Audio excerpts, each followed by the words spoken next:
हरे कृष्णा। तो आज हम भगवद गीता पे आगे चर्चा कर रहे हैं। किस तरह से भगवद गीता हमें डिसीजन मेकिंग, फैसले करने में मार्गदर्शन कर सकता है। और हम दूसरे अध्याय पे चर्चा कर रहे हैं, जिसमें कि अब तक हमने जो दूसरा अध्याय है उसमें 72 श्लोक है। तो उसके लगभग 6 विभाग है। तो पहला विभाग है 10 तक। पहले क्या है? ये है अर्जुन सरेंडर। अर्जुन वहाँ पे शरणागत होते कि मैं जानना चाहता हूँ धर्म क्या है।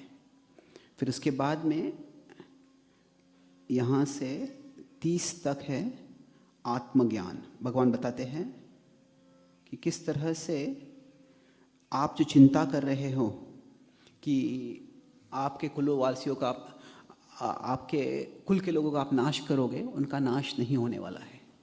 तो यहाँ पे कृष्ण क्या कर रहे हैं? कुल धर्म कंसर्न जो है एड्रेस कर रहे हैं।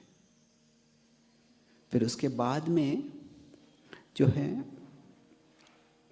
37 तक वो क्या कर रहे हैं? वो यहाँ पे बता रहे हैं कि क्षत्रिय, यहाँ पे बता रहे हैं कि कैसे, let's put it this way, कैसे युद्ध करने से क्या होगा? आपको स्वर्ग मिलेगा।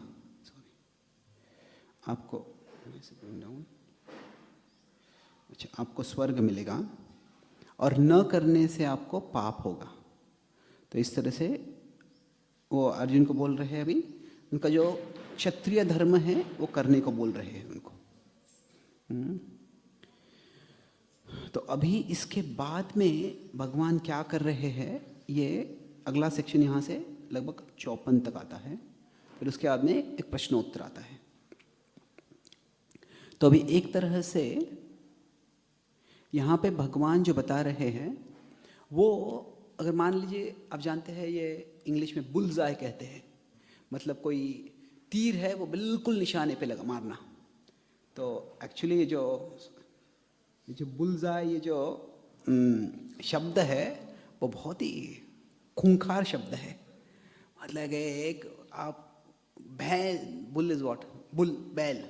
बैल के आँख को मारना, अबे कितनी बेरहमी की बात है। पर वो उस समय क्या है कि जब हंटिंग होता था, जब शिकार होता था कॉमनली पाश्चात्य देशों में, तो वो कोई जैसे उस जानवर के आँख को मारना, वह एक बहुत ही एक्यूरेट तीर मारने का, बहुत अच्छा तीर मारने का लक्षण हुआ करता था। तो एक तरह से भगवद गीता का एक बुल्सआई, एक टारगेट है। और टारगेट क्या है, या उसको हम पर्पस कह सकते हैं, उद्देश्य क्या है कि वो भगवान चाहते हैं कि अर्जुन अपना कर्तव्य करे, अर्जुन की फाइटिंग, कि अर्जुन युद्ध करे, यह भगवान का उद्देश्य है। अभी कोई व्यक्ति है सामने, वो टारगेट है, सामने लक्ष्य है, और वहाँ पे तीर मारता है आगे से, वो अच्छा है। पर अगर मान लीजिए कोई इतना दक्ष व्यक्ति है कि वो अलग अलग दिशाओं से उस जगह को तीर मारता है, इधर से एक तीर मारता है, इधर से एक तीर मारता है, इधर से एक तीर मारता है, इधर से एक तीर मारता है, और बराबर हर तीर जो है उसी निशाने पे लग रहा है। अगर ऐसे होता है तो वो जो तीर मारने वाला है उसको हम बड़ा ही एक्सपर्ट कहेंगे। तो भगवान क्या कर रहे हैं? ऐसे ही अलग अलग दिशाओं से वो तीर मार रहे हैं। अर्जुन, तुम्हें युद्ध करना है, तो वो एक स्तर से है कर्मकांड के आधार पर। अगर आप कर्मकांड का विचार करोगे तो भी आपको युद्ध करना चाहिए। यह जो है 2 ये अभी जो हमने पिछला जो विभाग लिया उसमें बता रहे हैं। फिर उसके बाद में कर्मयोग के आधार पर बताएंगे वो। अगर तुम्हें कर्मयोग करना है तो भी आपको युद्ध करना चाहिए, और वह जो है अगले सेक्शन में 53 तक बताएंगे। फिर बाद में, अभी जो बाद में आता है, ये कहाँ आएगा मैं बाद में बताऊंगा। अगर आपको ध्यान योग करना है तो भी आपको पहले ध्यान योग के लिए सक्षम होने के लिए पहले आपको अपना कर्तव्य करना चाहिए, और वो कर्तव्य करना है मतलब आपको युद्ध करना चाहिए। तो ये जो है खास करके भगवान 6 अध्याय के पहले से 9वें श्लोक तक कहते हैं। फिर उसके बाद में है ज्ञान योग। अभी ज्ञान योग जो है इसका ज़्यादा उल्लेख भगवान नहीं करते हैं भगवद गीता में, पर जहाँ तक उल्लेख होता है उसका भगवान कहते हैं हाँ ज्ञान योग में संन्यास लेना है, पर उसके पहले भी क्या करना है, व्यक्ति को अपना कर्तव्य करना है।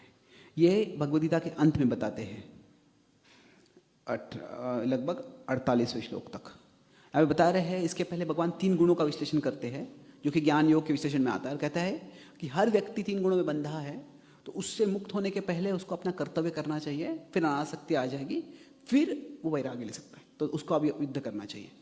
और आखिरी है भक्ति योग। अगर आपको भक्ति योग भी करना है तो आपको क्या करना है, आपको युद्ध ही करना है। और भक्ति योग का उल्लेख अनेक जगह पे आता है भगवद गीता में, पर अगर हम एक संदर्भ के लिए देख सकते हैं तो ये है 8.4 to 7, तो कई और जगह पे भी आता है, उसकी चर्चा करेंगे हम बाद में। तो पर क्या है, भगवान का एक उद्देश्य है कि मतलब ये सब क्या है, ये सब प्रोसेसेस हैं, ये सब विधियां हैं। तो एक तरह से वन पर्पस मैनी प्रोसेसेस, ऐसे भगवद गीता का उद्देश्य है कि एक ऐसे भगवद गीता की शिक्षा है कि एक उद्देश्य है और अनेक विधियां है, उसके लिए अनेक पद्धतियां है वो उद्देश्य को पूर्ति करने के लिए। तो अभी तक जो भगवान ने बताया है किस तरह से आप कर्मकांड करोगे, तो कर्मकांड के बारे में क्यों बताया है, क्योंकि साधारणतया जो क्षत्रिय लोग होते हैं वो कर्मकांड की याचना पे, कर्मकांड के स्तर पे कार्य करते हैं। इसको हम कह सकते हैं, इसका अगर ऐसे चित्रण करना है तो कैसे होता है कि साधारण व्यक्ति, अगर ये व्यक्ति पृथ्वी में है, ये अर्थ है, पृथ्वी का स्तर है ये, तो अगर व्यक्ति कर्मकांड करता है तो वो स्वर्ग जाता है। अगर वो विकर्म करता है, विकर्म मतलब पाप करता है वो, तो वो नरक जाता है। और इसके अलावा एक चीज़ है जो अभी तक भगवान ने बताई नहीं है, वो है आगे बताएंगे। वो अगर वो व्यक्ति योग करता है, अभी अलग अलग योग है, योग करता है तो उसको मुक्ति प्राप्त होती है। तो साधारण जो लोग हैं वैदिक संस्कृति में जो होते थे, अधिकांश लोग पुण्य किया करते थे। ऐसे प्राचीन काल में भी और ये योग में भी अगर हम आगे जाएंगे तो एक और आएगा जो भक्ति करते हैं, वो और भी दुर्लभ है एक तरह से। इसको और राइट इट लाइक दिस, अगर हम इसको यहाँ पे लिखते हैं योग, और अनेक योग है, उनमें से तस्याहम सुलभ पार्थ नित्ययुक्त से योगिना कहते हैं। यहाँ पे क्या है, मुक्ति ही नहीं, केवल इससे भगवान प्राप्त होते हैं व्यक्ति को। जो भगवान की प्राप्ति होती है किसी को, वो कैसे, वो जो होती है वो खास करके भक्ति योग के द्वारा।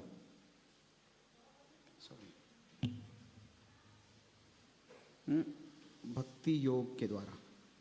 अभी अधिकांश लोग जो है वो कर्मकांड करते हैं, वो पुण्य करते हैं, और पुण्य से वो स्वर्ग में जाते हैं।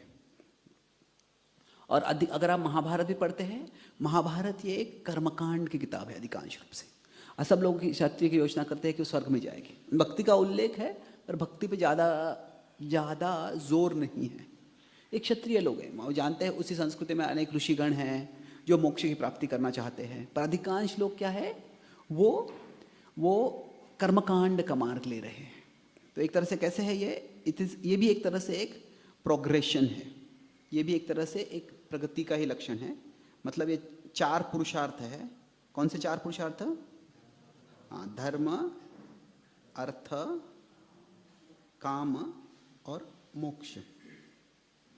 तो अभी जो है इनमें जो है ये तीन, पहले तीन जो है धर्म अर्थ काम, ये कर्मकांड में आते हैं, और जो मोक्ष है वो ज्ञान कांड में आता है। तो इसका मतलब क्या है कि अभी अधिकांश लोग जो है वो इसी स्तर में है। सो हमें कह सकते हैं ये यहाँ पे जो है मेजॉरिटी है, अधिकांश लोग यहाँ पे है, कह सकते हैं मेजॉरिटी ही नहीं, हम कह सकते हैं वास्ट मेजॉरिटी यहाँ पे। और यहाँ पे जो है जो काम के परे जाके कुछ वो याचना करते हैं वो एक टाइनी माइनॉरिटी है, बहुत छोटे से लोग, बहुत कम लोग ऐसे कर रहे हैं। ये वैदिक संस्कृति में वैसे ही था। इसीलिए शास्त्र में बताया कि मुक्तानाम अपि सिद्धानाम, भगवान कहते हैं मनुष्यानाम सहस्रेषु कश्चिद् यतति सिद्धये। ओके, अनेक लोगों में से कुछ लोग हैं जो ये धर्म अर्थ काम के परे कुछ चाहते हैं, और उनमें से बहुत ही कम लोग हैं ताम अपि सिद्धानाम कश्चिन् माम वेत्ति तत्वतः, जो मुझे जानते हैं, जो मुझे प्राप्त करते हैं। तो सबसे साधारणतः अधिकांश क्षत्रियों का जो स्तर होता है वो कर्मकांड का स्तर होता है। इसीलिए ऐसी अपेक्षा होती है, भारत में भी ऐसे लिखते हैं कि कोई व्यक्ति गुजर गए तो स्वर्गवासी। अभी वास्तव में वो स्वर्ग में गए हैं ये पता नहीं है, पर ऐसे साधारण वैदिक संस्कृति में ऐसे अपेक्षा होती है कि व्यक्ति ने पुण्यवान अगर जीवन जिया है तो वो स्वर्ग में जाएगा। तो बहुत कम लोग ऐसे हिंदू लोगों में लिखते हैं वैकुंठवासी या कैलाशवासी। कैलाशवासी कभी कभी लिखते हैं, वैकुंठवासी कम लिखते हैं, अधिकांश लोग स्वर्गवासी लिखते हैं। वही ऐसी संस्कृति थी। तो अभी इसीलिए सबसे पहले क्या करते हैं, भगवान उस स्तर से चालू करते हैं जिस स्तर पे अधिकांश क्षत्रिय होते हैं। और एक तरह से अर्जुन ने भी इसी स्तर पे चर्चा की है। अर्जुन ने पहले कहा है कि भले ही मैं ये युद्ध जीत जाऊंगा और मैं स्वर्ग प्राप्त करूंगा तो भी मुझे संतुष्टि नहीं मिलने वाली है। तो जनरली कैसे होता है, हमें जब कोई डिस्कशन चालू करना, कोई वार्तालाप संवाद चालू करना होता है तो व्यक्ति जिस स्तर पर है उस स्तर से चालू करना चाहिए हमको। नहीं तो क्या होता है, वो व्यक्ति को कुछ लिंक ही नहीं होता, व्यक्ति को कुछ समझ में ही नहीं आता है। अगर मान लीजिए व्यक्ति बहुत बीमार है और वो भी चाहता है कि किस तरह से मुझे राहत मिल जाए, मेरी दवाई से कुछ ठीक हो जाए, कुछ मुझे ठीक हो जाए, और तभी हम आपको बोलते हैं ये शरीर क्या है, तो शरीर सब क्षणभंगुरी है, एक शरीर की कुछ चिंता करते हो तुम, सिर्फ भक्ति करो। एक्चुअली तभी व्यक्ति को जो है क्या है, तभी उसको हाँ तत्व ज्ञान दे सकते हैं कभी कभी, पर महत्वपूर्ण क्या है, उस व्यक्ति को तभी हमें जिस स्तर पे दुख है उस स्तर पे उसको मदद करना जरूरी है। तो इसीलिए उसी वैदिक शास्त्र में आयुर्वेद है, वैदिक संस्कृत में आयुर्वेद है, और वो भी जो थे ब्राह्मण लोग ही वैद्य हुआ करते थे।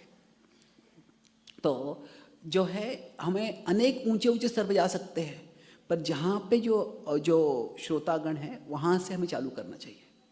तो वैसे ही यहाँ पे भगवान कर रहे हैं, क्योंकि अर्जुन ने जो शुरुआत की थी वो किस स्तर से की थी, इसी स्तर से, कर्मकांड से। इसलिए भगवान कर्मकांड के स्तर से चालू करते हैं, और उसके बाद में जब कर्मयोग के स्तर पर जाते हैं वो, तो अभी क्या होता है कि ऐसे अगर कोई अगर प्रवचन वगैरह दे रहा है तो ऐसे कहते हैं कि आपको, मान लीजिए ये रास्ता है, अगर कोई पर्वत पर चढ़ना चाहता है, ये माउंटेन ट्रेल है, तो अभी मुश्किल रास्ता है, तो क्या होता है, शायद लोग बोलेगा अरे तो बहुत चढ़ना है, बहुत मेहनत है, नहीं जाएंगे। तो जो कभी कभी क्या होता है, खास करके बच्चों को किसी माउंटेन ट्रेल पे लेके जाना है, ट्रैकिंग पे लेके जाना है, तो क्या करते हैं, ऐसे बीच बीच में कुछ गुड्डीज रखते हैं, कुछ स्वीट या कुछ टॉयज, कुछ ऐसे भेंट रखते हैं। तो क्या होता है, लोग थोड़ा अरे यहाँ पे कुछ मिल गया मुझे, यहाँ पे कुछ मिल जाएगा मुझे, आगे कुछ मिलेगा। तो ऐसे क्या होता है, जो तो जो गुड्डीज होते हैं ना, जो ऐसे गुड्डीज होते हैं वो देख के लोग हाँ क्या है ये, जानना चाहता हूँ मैं। तो भगवान भी क्या करते हैं, तो अभी ऐसे ही जब कोई प्रवचन दे रहा होता है, कोई भाषण दे रहा होता है, कोई वक्ता बोल रहा होता है, तो इट इज़ इम्पॉर्टेंट, ये ज़रूरी है कि बीच बीच में ऐसे कुछ बताए कि जिससे कि जो श्रोता है उनकी रुचि पुनः जागृत हो जाए। तो कभी कभी वो हास्य हो सकता है, कभी कोई कहानी हो सकती है, कभी कभी कोई ऐसा विधान हो सकता है जो जो बिल्कुल विरोधाभास लगे। तो उससे क्या होता है, अरे अभी तुमने ये बोला, अभी ये कैसे बोला, ये कुछ गड़बड़ हो रहा है, क्या मैंने कुछ गलत सुना या आपने कुछ गलत बोला, क्या हो गया है? तो इसको अगर आप मूवीज देखते हैं तो मूवीज में इसको कहते हैं अगर प्लॉट ट्विस्ट। प्लॉट ट्विस्ट मतलब क्या, अगर एक व्यक्ति हीरो लगता है, दूसरा व्यक्ति विलन लगता है, और दोनों चल रहे हैं, और फिर अचानक जो विलन है हीरो जैसे कार्य करने लगता है और हीरो विलन जैसे करने लगता है, अरे ये क्या हो गया, ये कुछ अनपेक्षित हो गया। तो जितना कुछ अनपेक्षित होता है उतना रुचि रहती है। कैसे है कि जब भी सब कुछ अपेक्षित होता है तो व्यक्ति बोर हो जाता है, उसका रुचि चला जाता है। तो अनपेक्षित जितनी चीजें होती है उससे रुचि बढ़ती है। So generally unexpected triggers interest. तो भगवान भी एक तरह से, भगवद्गीता ये भगवान का संदेश है, पर भगवद्गीता का संदेश से हम ये भी सीख सकते हैं कि how Krishna is a expert teacher. कैसे कृष्णा बड़ा ही उत्कृष्ट रूप से उपदेश भी देते हैं, सिखाते। तो अभी यहाँ पे प्लॉट ट्विस्ट की बात क्यों कर रहा हूँ मैं, यहाँ पे भगवान 2 श्लोकों में बिल्कुल जो है ऑपोजिट चीज बोल देते हैं। सबसे पहले 237 में कहते हैं वो, हतो वा प्राप्स्यसि स्वर्गम जित्वा वा भुंक्ष्यसे महीम। तो जो ये कर्मकांड के स्तर पे है, यहाँ पे भगवान बताते हैं कि ये करेंगे तो आपको ये फल मिलेगा, ये करेंगे तो आपको ये फल मिलेगा।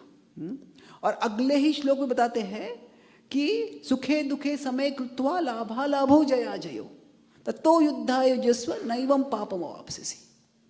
कि अभी वो बोल रहे हैं कि सुख दुख की बिल्कुल परवाह मत करो, जय पराजय की बिल्कुल परवाह मत करो। तो यहाँ पे क्या हो रहा है, ये भगवान कर्मयोग के बारे में उल्लेख कर रहे हैं।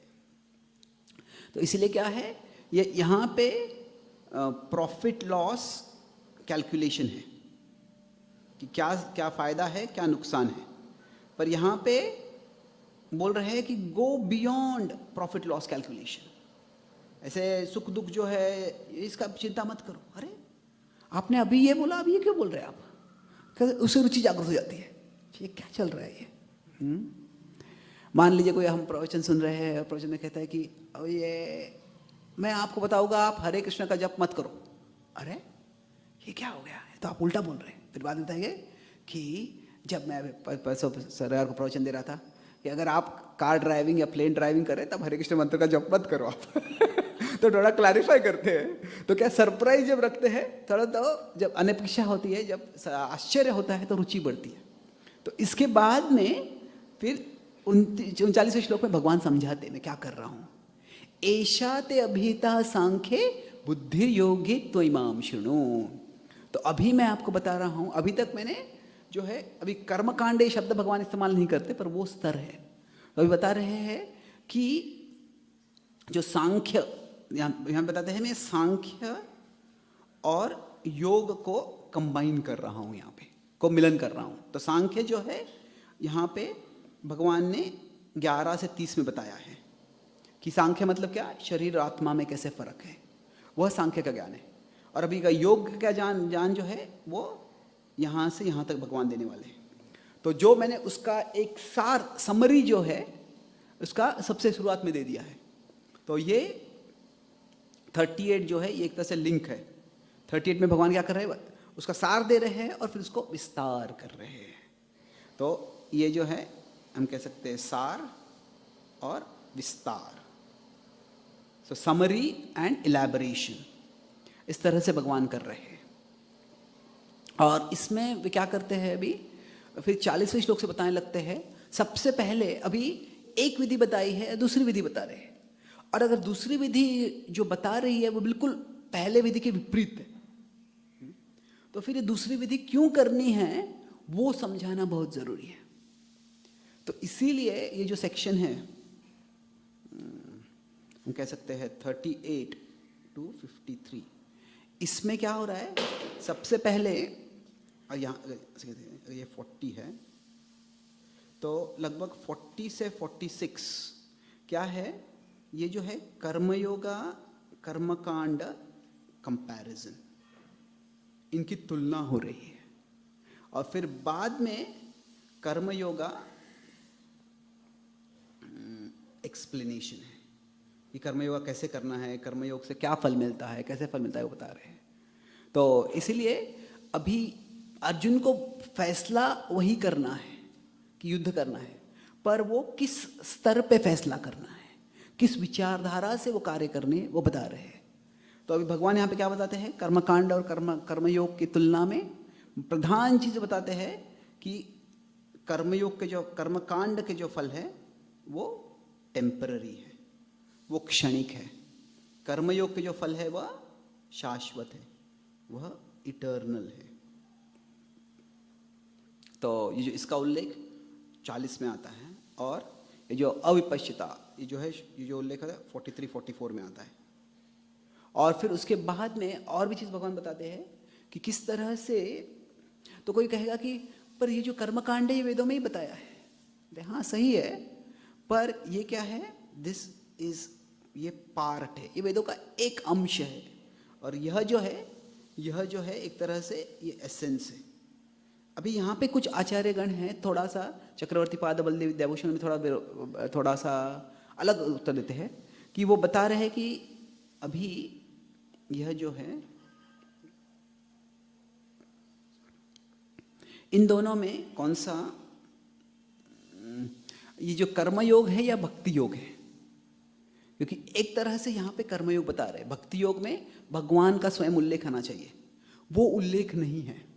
इसीलिए साधारणतः का विश्लेषण अधिकांश कमेंटेटर जो है कर्मयोग कहते हैं, पर यह जो श्लोक है वो भक्ति योग के लिए भी एप्लीकेबल है।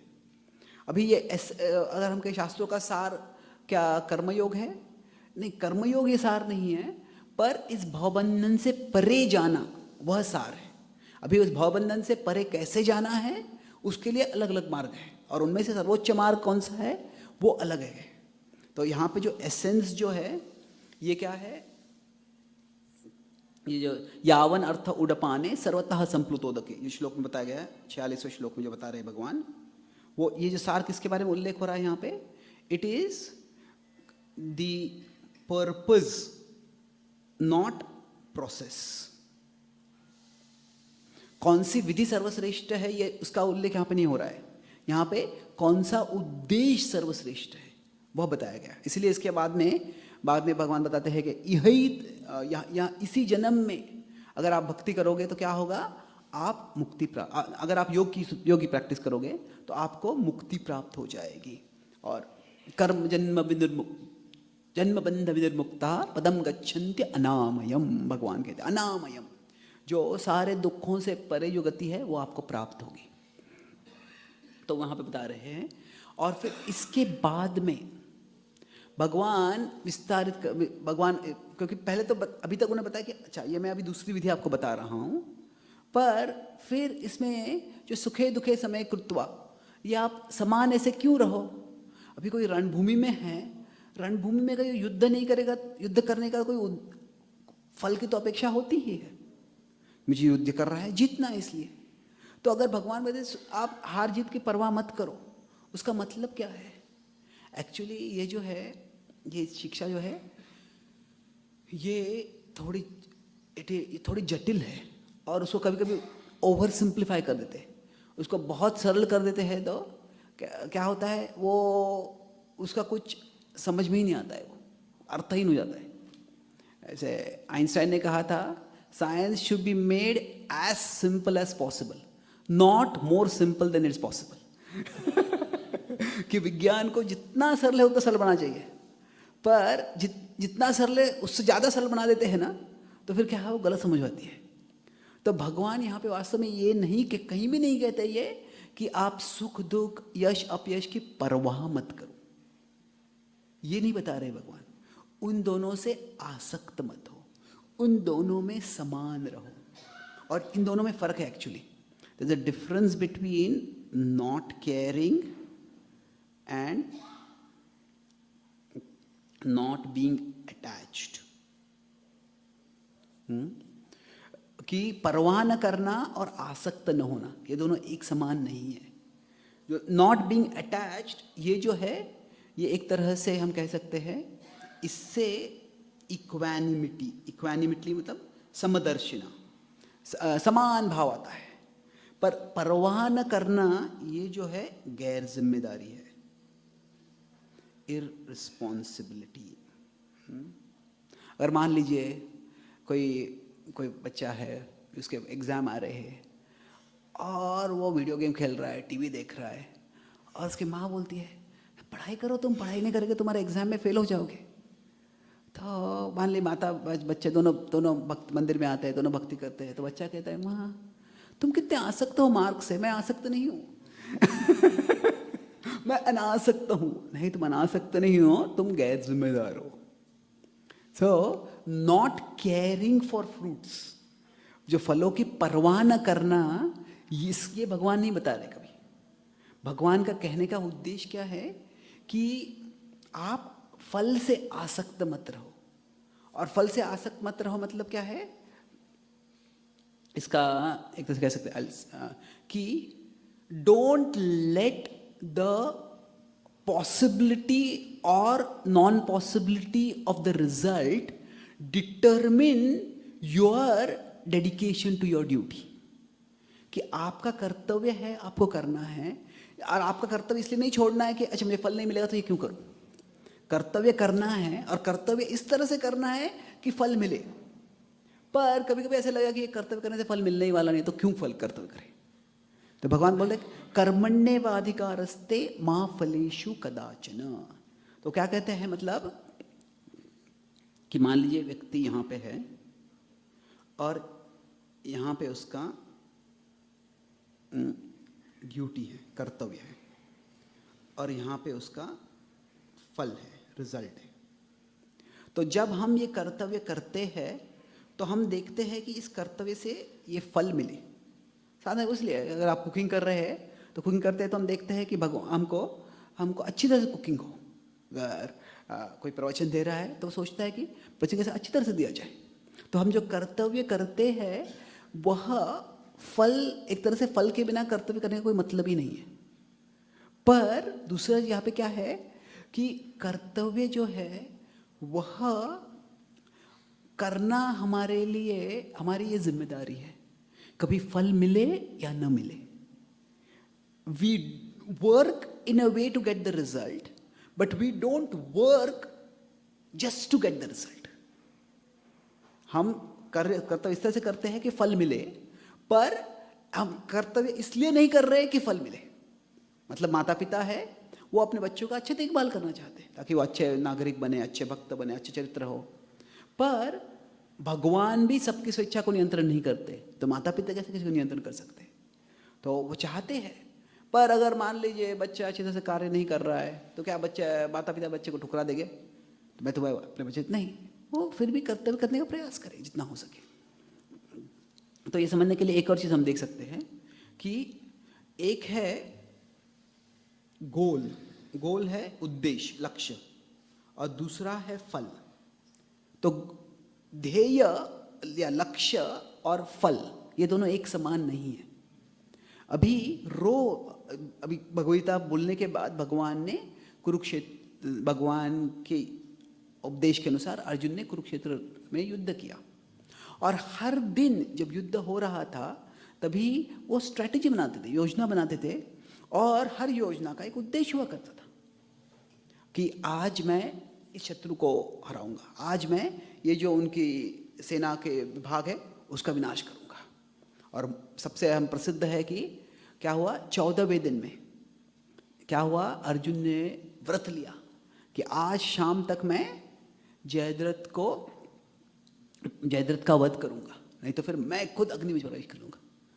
तो जब अर्जुन ने यह व्रत लिया तभी भगवान ने नहीं कहा अर्जुन से, हे अर्जुन तुम कर्मण्यवाधिकार रास्ते भूल गए क्या। नहीं, क्योंकि जो है कर्मयोग में ऐसे नहीं है कि लक्ष्य नहीं रखना है। तो इन दोनों में फर्क क्या है, goal comes before action, result comes after action. कि जो हमारा ध्येय है, हम हमारा कर्तव्य करने के पहले ध्येय रखते हैं, और वो रखना जरूरी है। पर जो फल है वो ध्येय के बाद, वो कर्म करने के बाद आता है। तो ध्येय रखना जरूरी है, पर इससे क्या होता है, इससे इंक्रीज, इससे हमारा जो कर्म है उसमें हमारा फोकस बढ़ता है। ठीक है, मुझे ये फल प्राप्त करना है, मुझे इस फल के लिए कार्य करना है, तो उससे हमारा उत्साह बढ़ता है, उससे हमारी दृढ़ संकल्प बढ़ता है। पर अगर हम और ओके इसको बोल सकते हैं हैविंग गोल जो है is not the same as attach to result. जब हम फल से आसक्त होते हैं तो उससे क्या होता है, उससे डिस्ट्रैक्ट्स फ्रॉम एक्शन। जब कोई व्यक्ति फल से बहुत आसक्त होता है तो क्या होता है, ये फल मिलेगा कि नहीं, ये मिलेगा कि नहीं, मिलेगा कि नहीं। एक्चुअली ये जो है एक तरह से भौतिक चीज़ों में हम देख सकते हैं। अभी मान लीजिए कोई क्रिकेट मैच चल रही है, और क्रिकेट मैच में तो सब खेलते हैं जीतने के लिए, पर वो खेलते हैं जीतने के लिए, पर मान लीजिए कोई टीम है उसके 7-8 विकेट आउट हो गए और 100-150 रन चाहिए, 2 ही विकेट बचे। तो फिर अभी ये आखिरी बैट्समैन है, वो हर बार सोचेगा कि अरे यहाँ पे 150 रन करने, कैसे करने वाले। लेकिन नहीं, आप एक बॉल खेलो, एक बॉल खेलो, एक बॉल, आपको वो जीतना है। पर क्या है, अगर आप पूछेगा अरे मैंने तो अभी 100 रन बनाए नहीं है, कैसे बनाने वाला हूँ। अगर फल के बारे में विचार करेगी तो क्या होगा, वो व्यक्ति जो कर्म है करने से जब फल की गुंजाइश नहीं है, या फल बहुत इम्प्रॉबेबल लगता है, फल मिलने की संभावना बहुत कम लगती है, तो व्यक्ति हताश हो जाएगा और कार्य नहीं कर पाएगा। पर अगर सोचता है कि ठीक है, मुझे अभी मैं टीम में सहभागी हूँ मैं, और मुझे मेरे टीम जो रोल है वो करना है, जितना अच्छा कर सकता हूँ मैं करने का प्रयास करूँगा, तो करते रहो। तो इससे क्या है, मतलब हम ध्येय रखना ऐसे अनुचित नहीं है, एक तरह से ध्येय रखना अच्छा है, पर उसका उद्देश्य क्या है कि हम हमारा कर्म अच्छी तरह से कर सके, हमारा कर्तव्य जिम्मेदारी से कर सके। पर जब हम फल से आसक्त हो जाते हैं तो फिर हमारे कर्तव्य से हम कभी कभी भ्रष्ट हो सकते हैं कि अगर ये फल मिलने वाला है नहीं है तो क्यों कर्तव्य करें। तो अभी अर्जुन के संदर्भ में क्या है, अर्जुन को लग रहा है कि ये जो फल है इज इट वर्थ इट, कि जो फल है युद्ध का, कि मैं भले ही मैं जीत जाऊंगा, जीतने से राज्य मिल जाएगा मुझे, पर राज्य प्राप्त करने के लिए मुझे मेरे वरिष्ठों का वध करना पड़ेगा। तो क्या वो वर्थ है, क्या वो उसका कुछ फायदा है उसका। तो ऐसे सोचिए तो अर्जुन बोल रहे हैं कि अभी आप इस समय पर आप प्रॉफिट लॉस मत देखो, सुखे दुखे समय कृत्वा लाभा लाभौ जया जयो। तो क्या है, अर्जुन के दृष्टि से देखें तो क्या है, यहाँ पे अर्जुन की पर्सपेक्टिव जो है उसमें अगर हम देखते हैं तो अर्जुन के लिए लाभ क्या है, राज्य है, द किंगडम। अर्जुन के अलाभ क्या है उनके लिए, जो लॉस होने वाला है उनको, जो हानि होने वाली है, वो क्या है, वो डेथ ऑफ एल्डर्स। इनकी जो आदरणीय जो एल्डर्स है, जो वरिष्ठ हैं, उनकी वो वध होने वाला है। तो अर्जुन सोचता है कि अच्छा ये लाभ बड़ा है या वो अलाभ बड़ा है। तो लाभ बड़ा है तो युद्ध करना चाहिए, अलाभ बड़ा है तो युद्ध नहीं करना चाहिए। पर भगवान बोल रहे हैं तुम लाभ अलाभ की परवाह मत करो तुम। तो अभी यहाँ पे क्या है, कौन सा बड़ा है इसके बारे में ये ग्रेटर देन साइन है। तो कौन सा बड़ा है कौन सा छोटा है इसके बारे में कोई विरोध हो सकता है, पर यहाँ पे भगवान बता रहे हैं कि तुम इसकी परवाह मत करो। तुम क्या करो,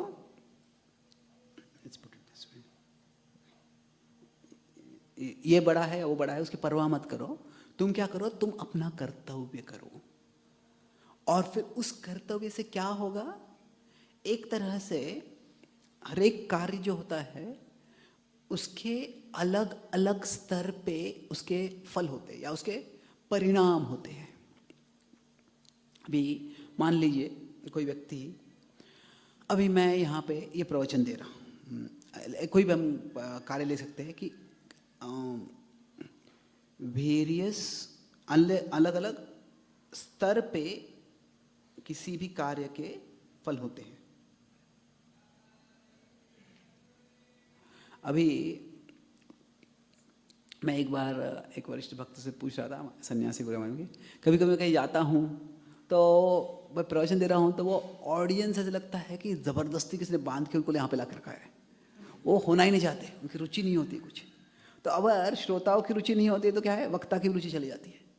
तो मैंने उनको पूछा कि उस समय उत्साह कैसे रखें, कि जब जो ऑडियंस में कोई उत्साह है ही नहीं। तो उन्होंने बताया कि तुम सोचो कि ये जो प्रवचन है ये आपका नेट प्रैक्टिस है, भविष्य में जब आप प्रवचन देंगे ऐसे ऑडियंस को जिनका उत्साह है तो क्या है, ये आपका प्रैक्टिस उनके रूप में देखो। मतलब क्या है, ठीक है ये ऑडियंस को रुचि नहीं है, इनको शायद इसमें कोई फायदा नहीं होने वाला है, शायद मुझे इनको ज्ञान देने में कुछ यश नहीं मिलने वाला है।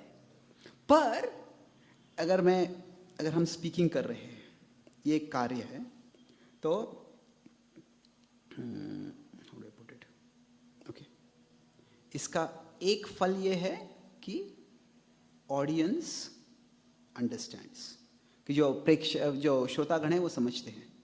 और पर उसका एक और फल हो सकता है कि स्पीकर बिकम्स एक्सपर्ट।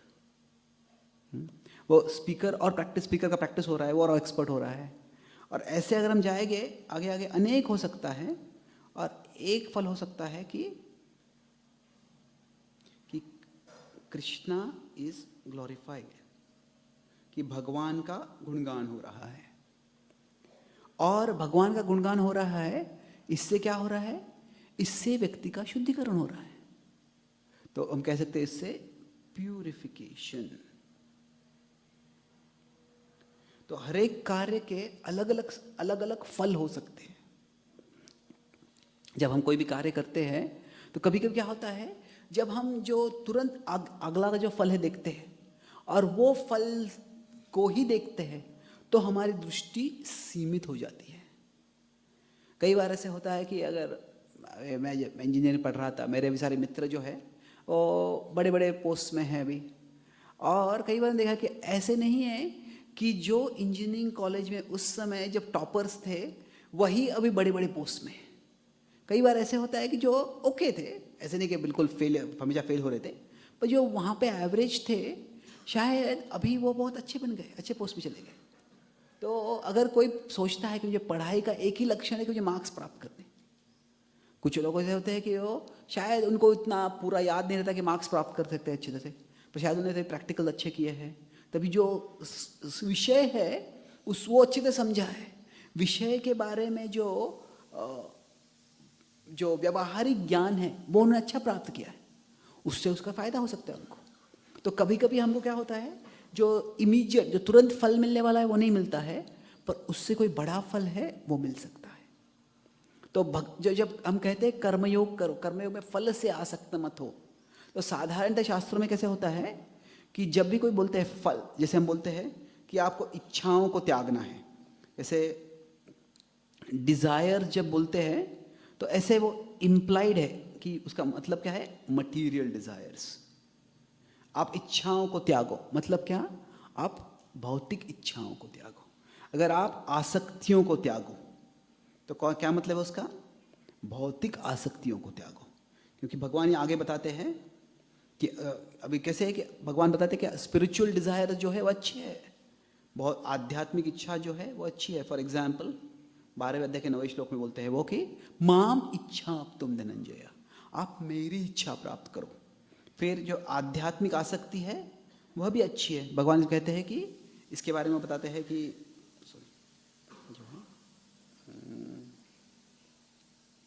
इस आध्यात्मिक इच्छा के बारे में बताते हैं वो किस तरह से, मई आसक्त मनः पार्थ, 7वें अध्याय के पहले श्लोक में बोलते हैं वो कि उसी तरह से जब आप फल से अनासक्त रहो, इसका मतलब क्या है, भौतिक फलों से अनासक्त रहो आप।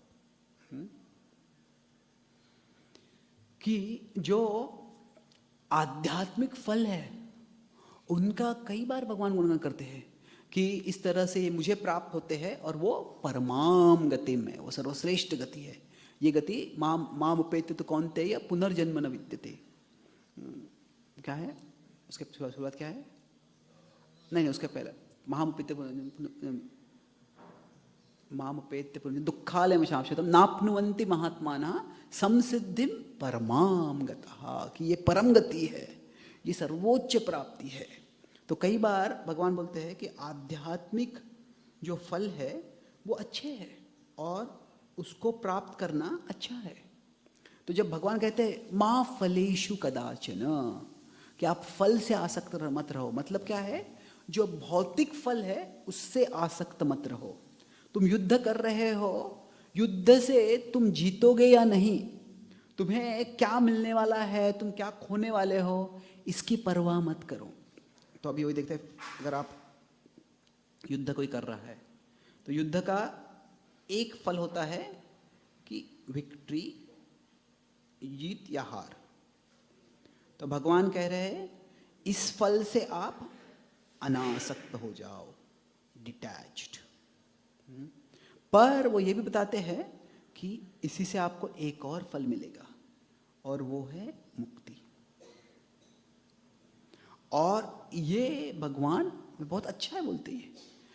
अब हम भक्ति शास्त्र में बोलते हैं कि मुक्ति जो है, मुक्ति तुच्छ है एक तरह से, भक्ति या प्रेम है वो सर्वश्रेष्ठ है। पर ये भी ये सही है कि जो प्रेम है, जो भगवत प्रेम की प्राप्ति है, वो भी एक प्रकार की मुक्ति ही है, 5 प्रकार की मुक्तियों में से एक है। तो इसलिए कह ऐसे नहीं कि मुक्ति को बुरा मानना है। भगवान का भगवता में विमुक्ति उल्लेख करते हैं। तो जो है मुक्ति जो है आपको प्राप्त हो सकती है। तो इसीलिए भगवान बता रहे कि आप अभी युद्ध करने वाले हो। कर्मयोग में युद्ध करना मतलब क्या है? कि आप जो फल की अपेक्षा, फल की आसक्ति मत रखो, आप कर्तव्य करो, और कर्तव्य करोगे तो यहाँ पे ये फल मिले वो फल मिले, तुम हारो या जीतो, तुम्हारी ये हानि हो या तुम्हारी ये फायदा हो, उसके परे तुम क्या होगे? तुम मुक्ति की ओर जाओगे और वह सर्वोच्च प्राप्ति है। और अभी ये बताते हैं जब भगवान, तो तभी भगवान कई बार ऐसे बोलते हैं यदा ते मोह कलिलम बुद्धि वित्तरिता गंतासि निर्वेदम श्रोतव्य से श्रुतस्य च। ऐसा व्यक्ति जो है समाधावचला बुद्धिस तदा योगमवाप्स्यसि। 52-53 श्लोक जो वर्णन करते हैं भगवान कि इस तरह से वो व्यक्ति कभी विचलित नहीं होता है, उसका मन बड़ा शांत और संतुष्ट समाधि में रहता है। तो फिर जब ये बता रहे हैं तो अर्जुन के मन में सवाल आता है कि ऐसा कैसा व्यक्ति होगा ये? क्योंकि अर्जुन अभी सोच रहे कि मुझे युद्ध करना है या नहीं करना है। भगवान ने तो बताया, पहले तो बताया युद्ध करना है, फिर बताया कि आप कर्तव्य करो बिना फल के आकांक्षाएंगे। पर अभी बोल रहे हैं कि आप बड़े शांत हो जाओगे। तो ये जो व्यक्ति जो बता रहे हैं आप, अभी जो व्यक्ति समाधि में रहेगा, तो व्यक्ति के लक्षण क्या है, ऐसा व्यक्ति कैसे कार्य करता है? तो कई बार क्या होता है, जब एजुकेशन, जब शिक्षण होता है, तो यहाँ पे एक टीचर है, यहाँ पे एक विद्यार्थी है और एक शिक्षक है। तो कई बार क्या होता है, टीचर जो होते हैं वो कंसेप्ट्स में सोचते हैं, संकल्पनाएं, धारणाएं में सोचते हैं, पर जो विद्यार्थी जो होता है वो इमेजेस में सोचता है कि अच्छा आप इस धारणा बता रहे हो, संकल्पना बता रहे हो, इस संकल्पना कैसे है? तो इसीलिए अभी भगवान बता रहे कि जो इस तरह से कार्य करेगा वो मुक्त हो जाएगा। तो अर्जुन सोचते कि मैं ऐसे व्यक्ति को पिक्चर कैसे कर सकता हूँ, कौन कैसा व्यक्ति है ये? तो उनके इसीलिए वो व्यक्ति एक स्पेसिफिक सवाल पूछते हैं कि ऐसे व्यक्ति के लक्षण क्या है। स्थित प्रज्ञस्य का भाषा समाधिस्तस्य केशव स्थितधि किम प्रभाषेत किम आसीत व्रजेत किम। तो अभी ये जो नॉलेज ट्रांसफर होता है, तो अभी अर्जुन एक स्पष्टीकरण पूछ रहे हैं। यहाँ पे अर्जुन टोटल गीता में किसी को पता कितने सवाल पूछते हैं? 17 सवाल पूछते हैं। तो उसमें से पहला सवाल जो है वो 2.7 में आ गया, दूसरा सवाल जो आता है 2.54 में आता है। यहाँ पे पहला सवाल जो है धर्म के लक्षण, धर्म कौन सा क्या है मुझे बताइए। और एक तरह से कह सकते हैं कि वो बड़ा सवाल है और उस सवाल के जवाब में बाकी सब सवाल भगवान पूछ रहे हैं। तो अभी दूसरा सवाल पूछते हैं, स्थितप्रज्ञ के जो स्थितप्रज्ञ व्यक्ति है जिसका आपने उल्लेख किया, उसके लक्षण क्या है। तो धर्म क्या है पहला सवाल है, फिर दूसरा स्थितप्रज्ञ क्या है, स्थितप्रज्ञ व्यक्ति कौन है, उसके लक्षण क्या है, यह पूछते हैं। तो अभी जब भगवान पूछते हैं तो अच्छा भगवान को पूछते हैं अर्जुन, तो कैसे है, अर्जुन भी एक काव्यात्मक रूप में पूछ रहे हैं।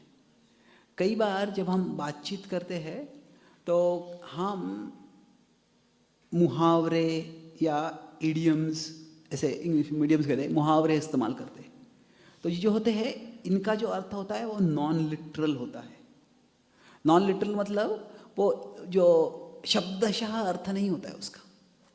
अच्छा, कई बार जैसे मुहावरे होते हैं उनका शब्दशः अर्थ लेंगे तो कुछ अर्थ ही नहीं आएगा उसका। लातों के भूत बातों से नहीं मानते, इसका शब्दशः अर्थ अगर कोई अगर ये हिंदी में प्रवचन हो रहा है, कुछ कोई फॉरेनर आया है और उनको अब भाषांतर कर रहे हैं, the ghosts of kicks don't learn by words.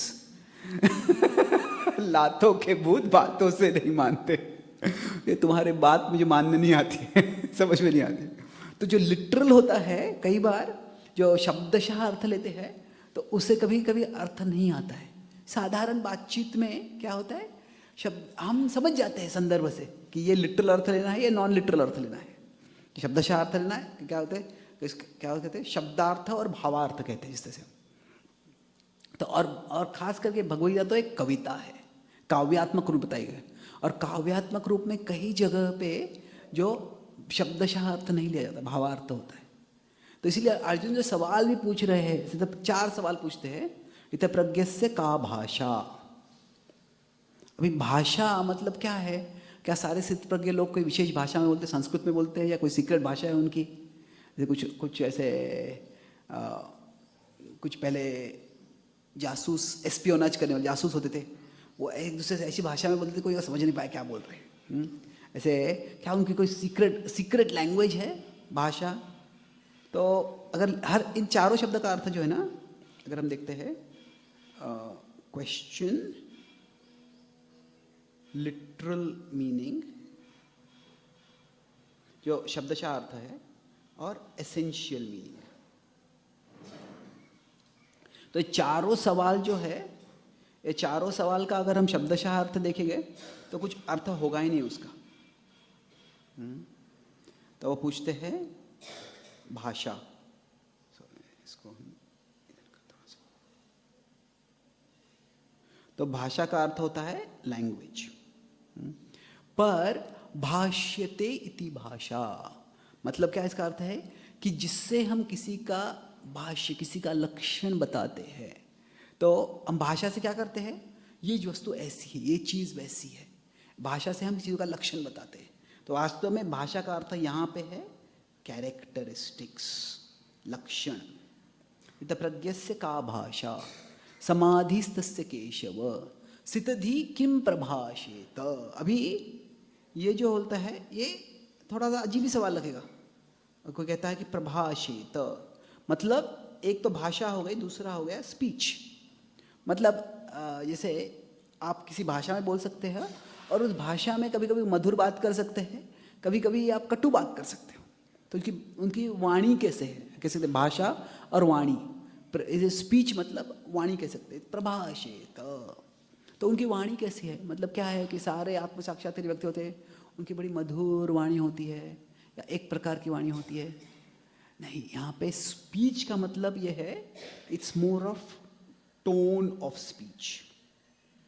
Tone of speech मतलब कि जब वो जीवन में अप डाउन होते हैं। अभी अर्जुन ने कहा, अर्जुन को भगवान ने बताया कि सुखे दुखे समय कृत्वा, आप इन सब में समान रहो। तो फिर जो ये स्थितप्रज्ञ व्यक्ति है, वो जब उनके जीवन में सुख और दुख आता है तो उसका सामना कैसे करते हैं वो। तो टोन ऑफ स्पीच कैसे, मतलब रिस्पॉन्स टू ड्यूअलिटीज। कि जब व्यक्ति के जीवन में ऊपर नीचे जब आता है तो फिर वो किस तरह से उसको सामना करता है। तो कोई व्यक्ति होते हैं कि ऐसे साधारणतः बड़े मधुर बात करते हैं, पर जो उनकी बात कोई मानता नहीं है, उनके खिलाफ हो जाता है, तो फिर ऐसे वचन बोलने लगते हैं, अरे बाप रे, ये तो ऐसे गालियाँ देने लग गया, ये करने लग, कौन व्यक्ति है ये हमको आशा लगता है कैसे पूरा बदल गया है ये। तो क्या ऐसे जब उनके उनके मन के अनुसार चीज़ें नहीं होती, क्या पूरी उनकी वचन बदल जाता है या वो समान रहता है? ये प्रभाषेत इसका अर्थ है।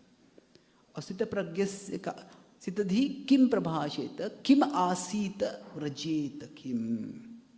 तो अभी ये बैठना है, किस तरह से बैठते हैं वो, अभी ये क्या है, इसका क्या मतलब है?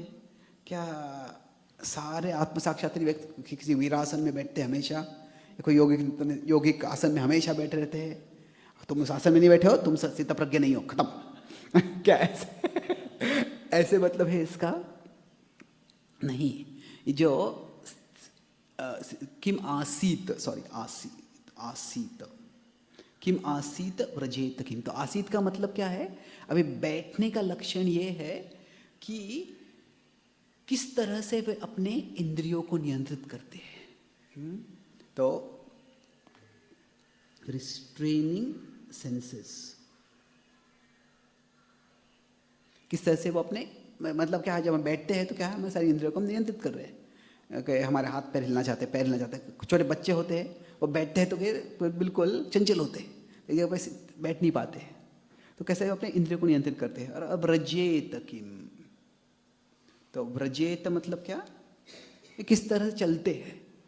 तो क्या कि भगवान, क्या भगवान को अर्जुन पूछ रहे हैं, क्या ये स्थित प्रज्ञ लोग कुछ फैशन परेड में जैसे लोग रैंप पे चलते हैं वैसे चलने वाले, कुछ उनका स्पेशल कुछ चलने की पद्धति होती है क्या? नहीं, ऐसे नहीं है। वो भी इसमें भी क्या है, क्या कहते हैं, वॉकिंग स्टाइल, गेट, इंग्लिश में गेट शब्द कहते हैं। गेट मतलब किस तरह चलते हैं, इसके सिंह जैसे चलन है, क्या कहते हैं ना, कोई कहते हैं सिंह जैसे चलता है, वो शान से चलता है। तो ये नहीं पूछ रहे अर्जुन, क्या पूछ रहे हैं, वो किस तरह से अपने इंद्रियों को कार्य में लगाते हैं। तो ये चारों सवाल जो है नॉन लिटरल है, वो लिटरल नहीं है, नॉन लिटरल है। और इनकी जो जवाब है, भगवान हर एक सवाल का जवाब देते हैं। अभी इसका सवाल जो जवाब है एक ही श्लोक में देते हैं, 55। जो कहते हैं उसका प्रधान लक्षण है कि वो बाह्य सुख की कामना नहीं करते हैं, वो अंदर में सुख की प्राप्ति करते हैं। फिर जो अगला है उसका जवाब 2 श्लोकों में भगवान देते हैं। वो कहते हैं कि इस जीवन में सुख या दुख आता है, वो तो आते ही रहता है, उसमें अंतरंग रूप से वो शांत रहते हैं, और बाह्य रूप से वो न तो सुख की प्रशंसा करते हैं न दुख की निंदा करते हैं। अच्छी चीज़ की प्रशंसा नहीं करते, बुरी चीज़ की निंदा नहीं करते, जो आता है वो स्वीकार कर लेते हैं। और फिर वो इंद्रियों को किस तरह से नियंत्रित करते हैं, इसका वर्णन जो है वह 58 से 61 तक है। कि वो अपने इंद्रियों को, जैसे कछुआ नहीं, खरगोश, जैसे खरगोश नहीं, सॉरी कछुआ ओके, ऐसे कुर्म, कछुआ जो है वह अपने सारे हाथ पैरों को अंदर ले लेता है, वैसे ही वो अपने इंद्रियों को नियंत्रित कर लेते हैं। और फिर ऐसे करके सिर्फ ऐसे नहीं बैठते, वो निष्क्रिय नहीं, क्या करते हैं, वो भगवान पे चिंतन करते हैं, मत परहा वो लिखाता है। और फिर बाद में 62 to 71 वो किस तरह से अपने इंद्रियों को कार्य में लगाते हैं, बताते हैं।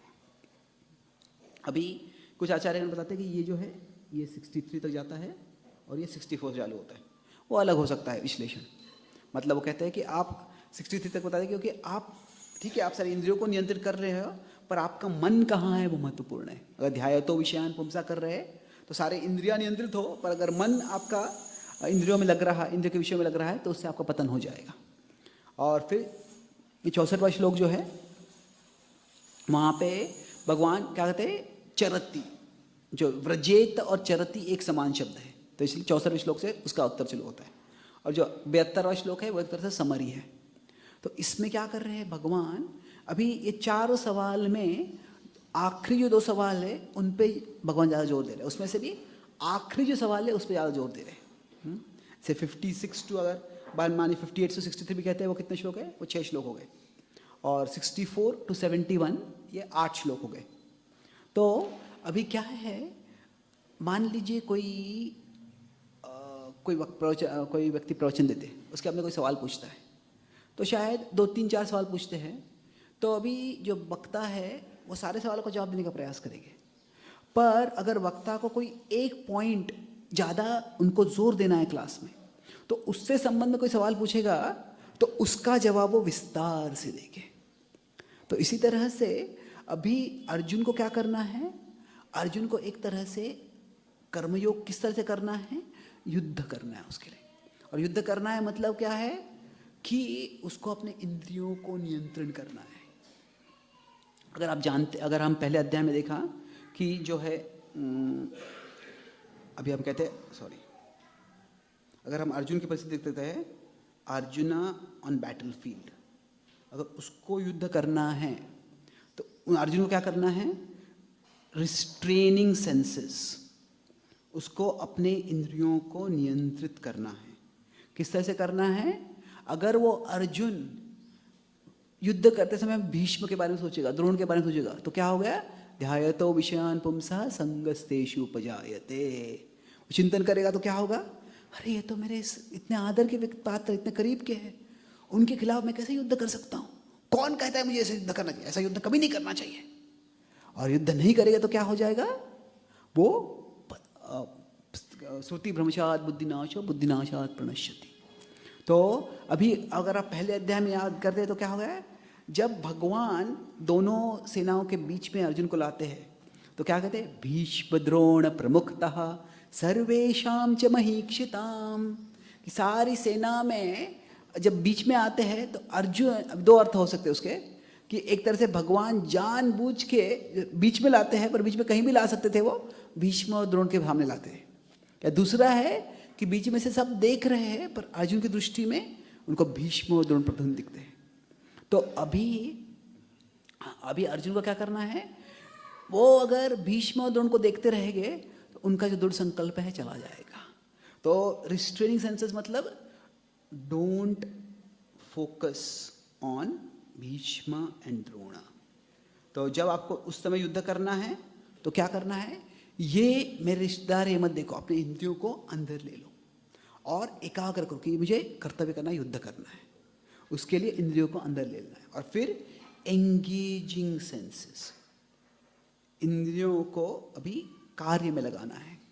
तो उसके लिए क्या करना है, भगवान बताते हैं कि आपको युद्ध करना है। युद्ध करने के लिए बताते हैं कि आप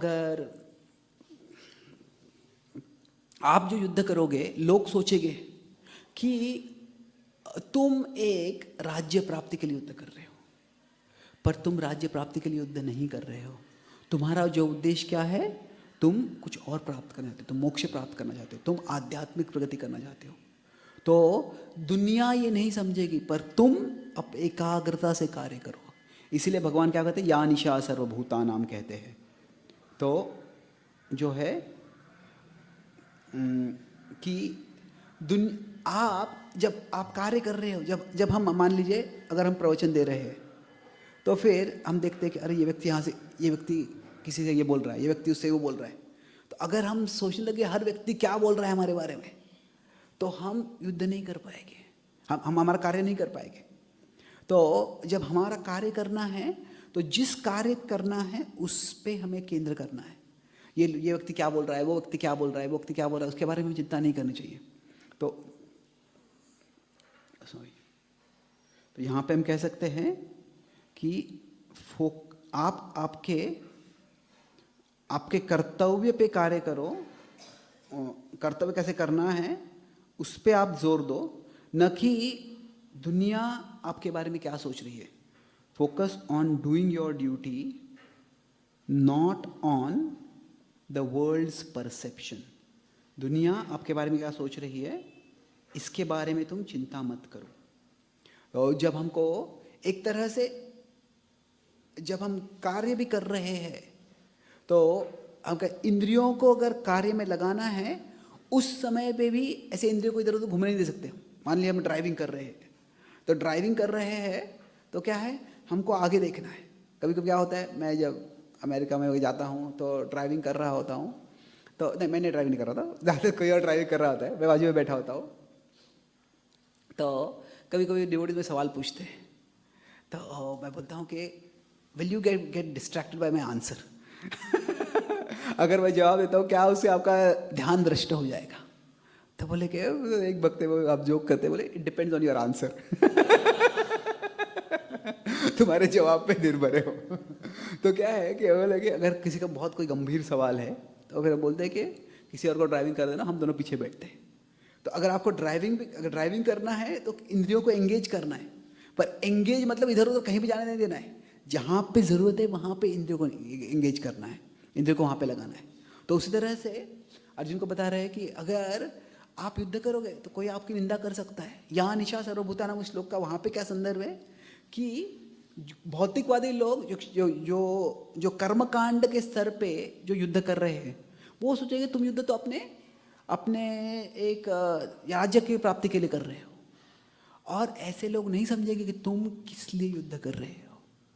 पर तुम उसकी चिंता मत करो, तुम क्या करो, तुम एकाग्रता से युद्ध करो और आपूर्यमाणम अचल प्रतिष्ठम। जो भी चाहे दुनिया कुछ कह रही है, लोग कुछ कहने वाले हैं, वो सारे जो विचार आएंगे तुम्हारे मन में, लोग तुम्हारे शायद कानों से तुम्हारे मन में आएंगे, पर मन में उनको बैठने मत दो। तुम अपना मन जो है पूरा जो उद्देश्य है, जो कर्तव्य है, उससे भरने दो, और उससे तुम उनके द्वारा विचलित नहीं होगे। और भगवान अंत में कहते हैं, ये पहली बार जो अंत काल के महत्व के बारे में भगवान उल्लेख करते हैं। वो कहते ऐशा ब्राह्मी स्थिति पार्थ नैनाम प्राप्य मुह्यति सत्वास्याम अंत कालेपि ब्रह्म निर्वाण मृच्छति। जो ब्रह्म निर्वाण जो है मतलब यह है मुक्ति है, जो परम प्राप्ति है। इस तरह से भगवान कहते हैं, इस तरह से अगर आप रहोगे, जीवन में जियोगे और अंत काल तक भी इस तरह से रहोगे तो ज़रूर तुम परम सिद्धि प्राप्त कर पाओगे। और इस तरह से जो भगवान का पॉइंट था, अभी अर्जुन ने एक सवाल पूछा, तो कभी क्या होता है, मैं इस पॉइंट से एंड करता हूँ, ज़्यादा हो गया टाइम। तो कि मान लीजिए ऐसे प्रवचन चल रहा है और कोई सवाल पूछता है, तभी इस सवाल के जवाब में कोई कभी इधर चला जाता है, कभी कोई इधर चला जाता है। हाँ, तो पर जो एक्सपर्ट क्या है, एक्सपर्ट टीचर सवाल भी इधर जा रहा होगा तो सवाल से वापस अपने पॉइंट पे आ जाएंगे। सवाल का जवाब देते हैं पर वापस आ जाते हैं। तो क्या होता है, अर्जुन के जो सवाल पूछते हैं तो एक तरह से जो ये 54 में क्वेश्चन है, तो 55 टू लगभग 58 जो है, 55 टू 57 जो है थोड़ा टेंजेंट है कि, पर उसके बाद में 58 टू 72 वो जो है बराबर जो संदर्भ में उसका क्या मतलब है। संदर्भ में क्या है, अर्जुन को अपना कर्तव्य करना है, युद्ध करना है, उस पे बराबर भगवान एक्सपर्टली उसी पॉइंट पे बराबर अंत में आ जाते हैं। तो इस तरह से ये दूसरे अध्याय का हमने जो आखिरी 2 विभाग आज देखें। तो जो पहला विभाग था जो हमने देखा कि 38 से 72 तक हमने देखा, तो इसमें जो है पहला विभाग जो आता है 53 तक, इसमें क्या है, 2 चीज़ें हैं, कर्म कांड कर्मयोगा का तुलना है और कर्मकांड कर्मयोगा का एक्सप्लेनेशन है। और इसमें हमने देखा कैसे भगवान वही उद्देश्य है अर्जुन को युद्ध कराना, पर उसको अलग अलग पद्धतियों से ला रहे हैं। तो पहले कर्मकांड से, फिर कर्मयोग से, और आगे अगले योग से आएगा। और इसमें हम देखा कि एक चीज़ महत्वपूर्ण देखा कि फल और ध्येय इनमें फ़र्क है, गोल जो और ये एक नहीं है। तो उद्देश्य रखना अच्छी बात है, पर फल से आसक्त होना, उससे हम हमारे कर्तव्य से मोहित हो सकते हैं, भ्रमित हो सकते हैं। और फिर उसके बाद में भगवान ने जो है अर्जुन सवाल पूछते हैं तो स्थितप्रज्ञ के लक्षण जो है उसके बारे में बताया है, और उसके बारे में हमने 4 लक्षण देखे और कैसे भगवान जो है अधिकांश समझ होते हैं। यहाँ पे हमने देखा कि भगवत कैसे लिटररी है या नॉन लिटरल है, शब्दशः अर्थ नहीं है उसका जो है भावात्मक अर्थ देखना है जो क्वेश्चन सवालों में, और सवालों के जवाब में किस तरह से भगवान एक्सपर्टली जो मेन विषय है उस विषय पे बराबर जोर देते हैं, इसीलिए जो आखिरी 2 सवाल हैं उन पे ज़्यादा एम्फोसिस करते हैं भगवान। तो अभी भगवान ने तो एक तरह से स्पष्ट बता दिया है उनकी दृष्टि से, पर अर्जुन इससे कंफ्यूज हो जाते हैं। तो अर्जुन क्यों भ्रमित हो जाते हैं और किस तरह से उनके भ्रम से उनको भगवान आगे ले जाते हैं, उसकी चर्चा हम कल के प्रवचन में करेंगे। तो बहुत बहुत धन्यवाद। श्रीमद् भगवद गीता की, श्रील प्रभुपाद की, गौर भक्त वृंद की, गौर प्रेमानंदे।